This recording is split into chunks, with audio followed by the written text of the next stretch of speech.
Hi dear students, in this session of today's OCM subject, we are going to discuss the ongoing chapter staffing. So in today's session we are starting from the 5.3 topic, that is the process of staffing. According to an industrialist, contented, experienced, creative and honest staff is an invaluable asset of the business. एक industrialist की definition में contented यानी कि जिसको संतोष होता है, जो experienced होता है, क्रिएटिव यानी हर वक्त कुछ ना कुछ नया क्रिएट करता है, और ऑनेस्ट स्टाफ यानी कि जो सच्चाई दिखाने वाला होता है, वो इनवैल्यूएबल एसेट होता है किसी भी बिजनेस का, जैसे बाकी सारी एसेट्स काम करती है बिजनेस के लिए. Right from the establishment of an organisation the function of recruitment of staff is important. जब से लेकर बिजनेस को हम इस्टाब्लिश करते हैं, स्टार्ट करते हैं ऑर्गेनाइजेशन के अंदर, function of staffing, function of recruitment of staff बहुत ही इम्पॉर्टेंट फंक्शन होता है. Recruitment of staff should be done on the basis of suitable qualifications, skill, knowledge and sincerity and not on the basis of any influence, corruption or nepotism. तो किसी भी organisation के अंदर staffing की recruitment जिन basis पर होती है वो होती है सूटेबल क्वालिफिकेशंस. कोई पढ़ा लिखा होना चाहिए, जिसके अंदर स्किल होनी चाहिए. पढ़ा लिखा नहीं हो तो पर्टिकुलर फील्ड का उसे नॉलेज होना चाहिए, एंड सिंसियरिटी होनी चाहिए towards the work, not on the basis of any influence. किसी के बहकावे में आके हम स्टाफ को रिक्रूट नहीं कर सकते, या करप्शन लेके, या नेपोटिज्म यानी कि रॉन्ग मैल प्रैक्टिसेस करके, या पॉलिटिक्स से हम नहीं ले सकते हैं. And for this A scientific method of recruitment should be adopted. और इसी की वजह से एक साइंटिफिक मेथड अडॉप्ट की गई है स्टाफिंग को रिक्रूट करने के लिए. चलिए देखते हैं क्या है रिक्रूटमेंट की definition. Recruitment is a continuous process. किसी भी ऑर्गेनाइजेशन में रिक्रूटमेंट एक कंटिन्यूस प्रोसेस होती है, जो कि नेवर एंडिंग प्रोसेस होती है. Recruitment is to be made when a new enterprise is established. Recruitment तभी होती है जब एक न्यू एंटरप्राइज, एक बिजनेस एस्टैब्लिश होती है, नया बिजनेस हम स्टार्ट करते हैं जब. When an existing unit is expanded और when an employee resigns, dies और रिटायर्स. या फिर कोई एग्जिस्टिंग यूनिट, जो बिज़नेस अभी चल रहा है, उसको बड़ा करना है, तो कोई एक्स्ट्रा ब्रांच ओपन करने के लिए जहाँ पे स्टाफ की ज़रूरत होती है, या कोई एम्प्लॉय रिज़ाइन करता है, या किसी की डेथ होती है, या कोई रिटायर हो जाता है, तो इन रीजंस में रिक्रूटमेंट की ज़रूरत होती है. The meaning of staffing is that in the ordinary sense, recruitment is the process of looking for probable employees and making them apply for the job. Ordinary sense, साधारण तरीके से अगर हम देखें तो रिक्रूटमेंट एक ऐसी प्रोसेस है जहाँ पर हम सर्च करते हैं हमारे प्रॉबेबल कैंडिडेट्स, एम्प्लॉयज़ को, यानी जॉब को सूट कर सके ऐसे एम्प्लॉयज़ की सर्च करना, और उनको फिर अप्लाई करवाना जॉब करने के लिए कंपनी के अंदर. इन द ब्रॉडर सेंस, अगर ब्रॉडर सेंस बड़े तरीके से हम देखें बिग पिक्चर पे, तो recruitment is the process of acquiring at the right time, in the right number, in the right place, persons with the right qualifications. Recruitment एक ऐसी प्रोसेस है जहाँ पे हम एक्वायर करते हैं राइट टाइम पे, right number of the candidates, right place पे, कोई पर्टिकुलर जगह पे हमें रिक्रूट करना है. Persons with the right qualification, जिनकी क्वालिफिकेशंस भी राइट होनी चाहिए, उनको हम अप्लाई करते हैं. यहाँ पे राइट वर्ड बहुत ही इम्पॉर्टेंट है, क्योंकि पर्टिकुलर जब हमें ज़रूरत महसूस होगी जिस जगह पे, जिस वक्त पे, या जैसी क्वालिफ़िकेशन वाले एम्प्लॉयज़ की, उन्हीं को ही हम एक्वायर करते हैं और अप्लाई करवाते हैं रिक्रूटमेंट के प्रोसेस के अंदर. There are two sources of recruitment, one which is the internal sources and second one which is the external sources. Internal sources consist of promotion, transfer, friends and relatives of employees, recalling retrenched employees, promotion with transfer and waiting list. Whereas the external sources consist of through advertisement, through employment exchange, through educational institutions, through trade unions, through contractors and jobbers, recruitment at the gate and modern methods. First one, internal sources. ये ऐसे sources होते हैं जहाँ पे हम recruitment जिस employees की करते हैं वो ऑर्गेनाइजेशन के अंदर से ही होती है. तो इसका फर्स्ट वन दिया हुआ है promotion. When any post is vacant और any new position is created, promotion should be given by the management on the basis of work of the existing employee, his ability, honesty, skill, loyalty and qualification. तो जब भी कोई post vacant होती है company के अंदर या organisation के अंदर, तो प्रमोशन दिया जाता है उन एम्प्लॉयज़ को मैनेजमेंट द्वारा, उनको उनके वर्क को देखकर या फिर उनकी एबिलिटी, ऑनेस्टी, स्किल, लॉयल्टी और क्वालिफिकेशन को देख के प्रमोशन दिया जाता है। Promotion of employees will boost their moral and loyalty. तो जब किसी एग्जिस्टिंग एम्प्लॉय को प्रमोशन दिया जाएगा तो वो उसका बूस्ट और मोरल इंक्रीज करेगा, उसके अंदर पॉजिटिविटी फिल करेगा, एंड लॉयल्टी यानी कि कंपनी के प्रति उसकी ईमानदारी अच्छी होती जाएगी काम करने की। Promotion also results in increased salaries, status, power and responsibility. तो प्रमोशन से सिर्फ पोस्ट ही नहीं बढ़ती है, इसके साथ में सैलरी भी बढ़ती है, स्टेटस भी बढ़ती है, पावर और रिस्पॉन्सिबिलिटी भी बढ़ते जाते हैं।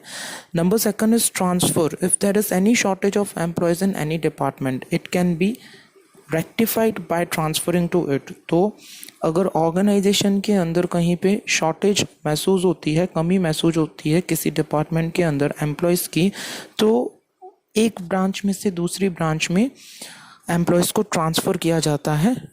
Mind well here promotion and transfer R different in the sense, promotion के अंदर स्टेटस, अथॉरिटी, रिस्पॉन्सिबिलिटी सब इंक्रीज होता है, पर ट्रांसफ़र के अंदर पोस्ट भी वही रहती है, सैलरी भी वही रहती है, क्वालिफिकेशंस भी वही रहती है, रिस्पॉन्सिबिलिटी एंड अथॉरिटी भी वही रहती है, सिर्फ हमारी प्लेस चेंज होती है वर्क करने की।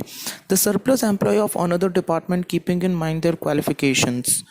तो सरप्लस एग्जिस्टिंग एम्प्लॉयज़ के क्वालिफिकेशन को ध्यान में रख के उन्हें ट्रांसफ़र किया जाता है एक ब्रांच से दूसरी ब्रांच में।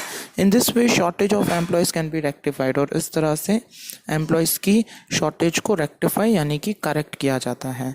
Friends and relatives of employee. Whenever a vacancy comes up in an organisation, तो जब कभी ऑर्गेनाइजेशन के अंदर कोई वैकेंसी एम्प्टी होती है, खाली होती है, employees are asked to recommend their qualified friends and relatives to the post. Employees को बोला जाता है कि अगर आपके फ्रेंड्स या रिलेटिव्स हैं फैमिली के अंदर तो वो अप्लाई कर सकते हैं इस पोस्ट के लिए, जो कि क्वालिफाइड होने चाहिए। Recruitment is a process after receiving applications from them. Recruitment एक ऐसी प्रोसेस है जहाँ पर उनसे एप्लीकेशंस ली जाती हैं। This helps to boost the morale of the employee and they feel proud to be a part of the recruitment process. तो ये जान के एम्प्लॉय का मोरल इंक्रीज हो जाता है, उनके अंदर एनर्जी आ जाती है और उनको ये महसूस होने लगता है कि वो भी एक रिक्रूटमेंट का पार्ट है। Recalling retrenched employee is the number 4th. Former employees who were retrenched because of some reasons or who have joined elsewhere voluntarily can also be recalled by the management on the basis of their experiences, knowledge and efficiency. तो past में अगर कोई company के अंदर employ काम करके गया है पर कुछ रीज़न की वजह से उसने जॉब को लीव कर दी, और हो सकता है कंपनी ने उसको लेफ्ट कर दिया था, पर अब जब प्रेजेंट में ज़रूरत महसूस हो रही है तो वही मैनेजमेंट इन एम्प्लॉयज़ को कॉल करता है और उनको अप्रोच करता है कि आप रिक्रूटमेंट प्रोसेस के अंदर अप्लाई करके सिलेक्ट फिर से हो सकते हो। Number 5th is promotion with transfer. Under this system existing employees can be transferred with promotion to another branch under the same management on the basis of their efficiency, experience and loyalty. Example, an employee can be transferred with promotion to his native place or any other place of his choice. This will boost the morale and enthusiasm of the employee. इस system के accordingly जो currently employ काम कर रहा है company के अंदर, उसे ट्रांसफ़र के साथ प्रमोशन भी दिया जाता है किसी ऐसी ब्रांच के अंदर जहाँ से वो बिलोंग करता हो। फॉर एग्जांपल, राजस्थान का कोई एम्प्लॉय गुजरात में वर्क कर रहा है, तो जब उसे प्रमोशन विद ट्रांसफ़र दिया जाएगा तो गुजरात से उसे एक चॉइस दी जाएगी कि वो अपनी नेटिव प्लेस राजस्थान में जाके वर्क कर सकता है। Number 6 is waiting list. A waiting list is the list of candidates who had applied in the past but could not be absorbed. Waiting list वो होती है कि जो पास्ट में एम्प्लॉयज़ ने अप्लाई किया हुआ था पर ड्यू टू सम रीजंस वो सेलेक्ट नहीं हो सके, पर उनका नाम कंपनी ने होल्ड पे रखा था, वेटिंग लिस्ट में रखा था। Such a list is useful for recruitment at a later date, और यही list later date in future में यूज़ हो सकती है। This helps to avoid the advertisement and recruitment process all over again. इस मेथड से एडवर्टीजमेंट और recruitment की प्रोसेस जो फिर से करनी पड़ती है उसकी कॉस्ट कम हो जाती है। As and when required candidates can be recruited from this list as per their order of merit, और इसके अकॉर्डिंगली कैंडिडेट्स को कभी भी रिक्रूट किया जाता है इस वेटिंग लिस्ट को चेक करके, उनकी मेरिट को चेक करके according to their qualifications, skills, experience and abilities. Number next one is external sources. कौन से ऐसे एक्सटर्नल सोर्सेज हैं? तो एक्सटर्नल सोर्सेज कंपनी प्रैक्टिस करती है आउटसाइड द प्रेमाइस से। उसमें नंबर वन है through advertisement. It is an effective alternative for recruitment. ये एक इफेक्टिव यानी कि बहुत किफ़ायती मीडियम है रिक्रूटमेंट का। Applications are invited through advertisement in newspapers, business journals and periodicals for specific post. Applications मंगवाई जाती हैं कुछ ऐसे सोर्सेज से जैसे कि न्यूज़पेपर है, बिजनेस जनरल है, पीरियडिकल है, स्पेसिफिक पोस्ट के लिए। Apart from this candidates can also apply online after seeking the advertisement of internet, TV और वेबसाइट। और इसके अलावा कैंडिडेट को अगर अप्लाई करना है तो वो ऑनलाइन अप्लाई कर सकता है इंटरनेट की एडवर्टीजमेंट के थ्रू या टीवी या वेबसाइट की एडवर्टीजमेंट के through. A large number of applications can be received from distance corners of the country. और एडवर्टीजमेंट का सबसे बड़ा बेनिफिट ये होता है कि बहुत large number of candidates apply कर सकते हैं डिस्टेंस, यानी कि बहुत दूर दूर से उन्हें अप्लाई करना है तो भी। Right candidate can be selected by this method. इस मेथड से राइट कैंडिडेट यानी कि जो सही कैंडिडेट है उसे हम सिलेक्ट कर सकते हैं किसी पर्टिकुलर पोस्ट के लिए। Number second is through employment exchange. Public and private employment exchange prepare a list of prospective candidates who are unemployed and in search of the jobs. Public और private employment exchanges वो agencies होती हैं जो prospective lists एक list बनाती है candidates का जो किसी पोस्ट के लिए अप्लाई कर सकते हैं। फॉर एग्जांपल अगर कंपनी में HR मैनेजर्स की ज़रूरत है तो वो एम्प्लॉयमेंट एक्सचेंज एक लिस्ट बनाएगी जिन कैंडिडेट्स को वो HR मैनेजर की पोस्ट के लिए अप्लाई करना है। और फिर keeping in mind their details like name, address, qualification, experience, skill etcetera, the employment exchange provide a list of such qualified but unemployed candidates as and when asked for by business enterprise then they may select suitable candidates from this list. अब यही list employment exchange अगर किसी company के अंदर HR manager की ज़रूरत है तो उनको ये लिस्ट प्रोवाइड करेगी और कंपनी फिर इन लिस्ट में जितने कैंडिडेट्स ने अप्लाई किया हुआ है पर अनएम्प्लॉयड है यानी उनके पास में कोई जॉब नहीं है, तो उनकी name, address, contact details etcetera सब चेक करने के बाद में कंपनी डिसाइड करेगी कि किन एम्प्लॉयज़ को बुलाना है और उन्हें जॉब ऑफर करनी है। Number third is through educational institutes. Many enterprises make recruitments by this method in modern times. काफ़ी सारी इंस्टीट्यूट्स, एंटरप्राइजेस इस मेथड के अकॉर्डिंगली मॉडर्न टाइम में रिक्रूटमेंट करती है। Technological institutes, colleges and universities conduct campus recruitment and provide specialised and knowledgeable personal to business organisation. तो जो technological institutes होती है, आजकल कंप्यूटर का ज़माना चल रहा है, या मैनेजमेंट की बहुत सारी ऐसी इंस्टीट्यूट्स हैं, यूनिवर्सिटीज़ हैं जो कैंपस इंटरव्यू कंडक्ट करवाती है, जहाँ पे कंपनी के कुछ पर्सन्स जाते हैं और वहाँ पे जिन स्टूडेंट्स ने अपना मास्टर डिग्री या फिर बैचलर डिग्री फिनिश की हुई होती है तो उन्हें फिर जॉब ऑफर करती हैं।